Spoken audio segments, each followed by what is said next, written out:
Hi, this is Rick Brandenburg for Turf Bugs and Rock and Roll.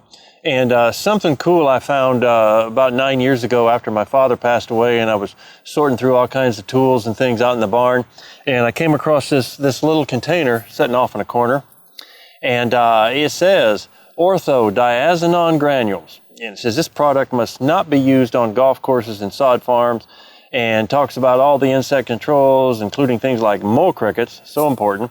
And I look down here on the back, and it has trademark of Monsanto Company 1995.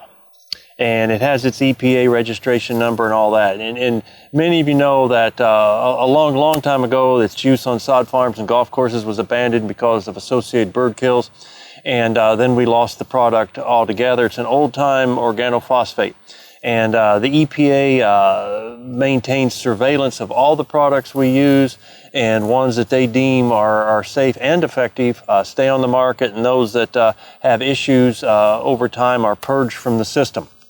And this is not meant to be a political statement or anything else, but literally my whole career I've dealt with the EPA. It was first established, I think it was 1972 when I was in my senior year in high school, and it has grown and evolved and changed.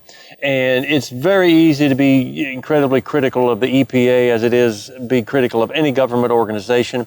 The reality is, the reason I'm thinking about this is just a couple weeks ago, I was writing a letter of support to the EPA because fipronil is undergoing to have its registration renewed.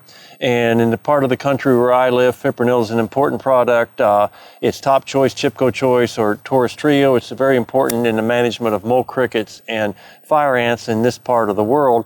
So I write a letter indicating its benefits, its value, its use.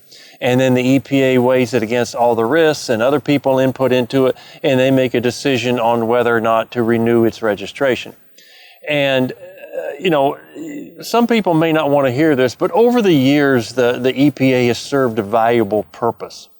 It has had oversight over pesticides that we use and making sure that we're not using ones that have undue risk or danger, and making sure that the ones that we use do the job and are effective. And we can do so with a relative level of confidence that we're not disrupting the environment or human health or whatever.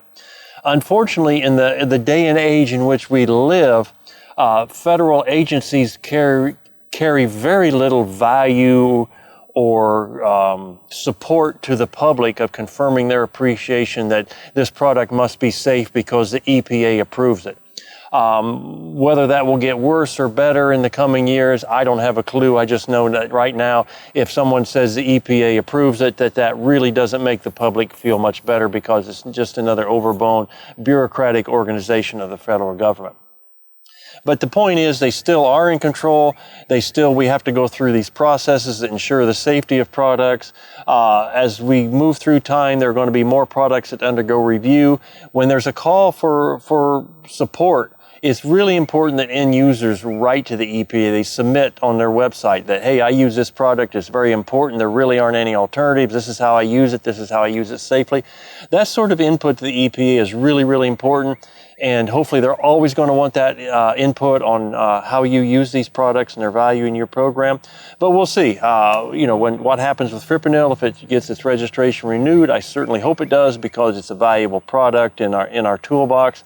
But the EPA is still in charge. We've got to follow by their rules, but we can provide them with input that they do listen to, and they do make decisions based upon the value of a product for us to use to manage turfgrass. So kick in the support whenever you can for a product when the EPA calls for information, and keep our fingers crossed, and we'll hope that we continue to have the tools that we use. Hope that helps. Look forward to talking with you again soon.